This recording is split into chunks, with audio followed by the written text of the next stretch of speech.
When I was injured, the hospital gave me a handicap placard. And I have nothing against handicap placards, but I was young. I was a strong, aggressive Marine leader, and then all of a sudden I'm in the hospital, and I didn't want that handicap placard, so I threw it away. And for some reason, a couple months later, they mailed me another one, and I got it, and I'm like, I'll hold on to this because I drove a truck and I was in San Diego, and sometimes there's not a lot of parking in San Diego. I just put it in my glove box, and maybe for a rainy day. And one day, it was around nowish because it was around the holidays. I was heading to the store with my daughter Lupe. And as we're going, there's no parking at the store. There's like 15 cars circling. Like, it was just, people were not in a joyful, cheerful Christmas mood. They were just angry, and it was a bad scene. And so I pulled right up to the front of the store, and I pulled into a handicap spot. And I reached into that glove box, and I grabbed that thing, and I hung it up there. And I said, Lupe, let's go. And we get out of the truck, and we start walking into the store. And she says, Dad, what was that magic blue ticket? And I was like, okay, well, because Daddy only has one leg, I'm allowed to park right there in the handicap spot. That's for people like me.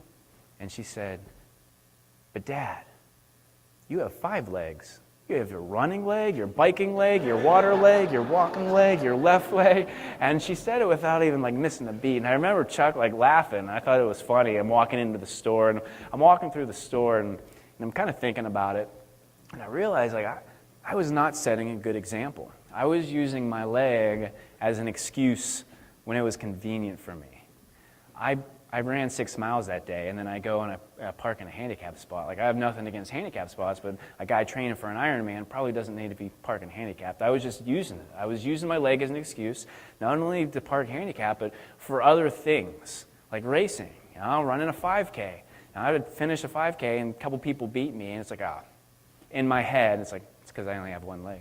I was using this leg as an excuse, and it was limiting me. It was limiting me because that's what excuses do. They feel so good, and they're comfortable, and they're so easy, and they make things better, they make you feel better, but they limit your ability to really reach your potential. And that day when I was walking through that store, I made the promise to myself that I would never use my leg as an excuse again.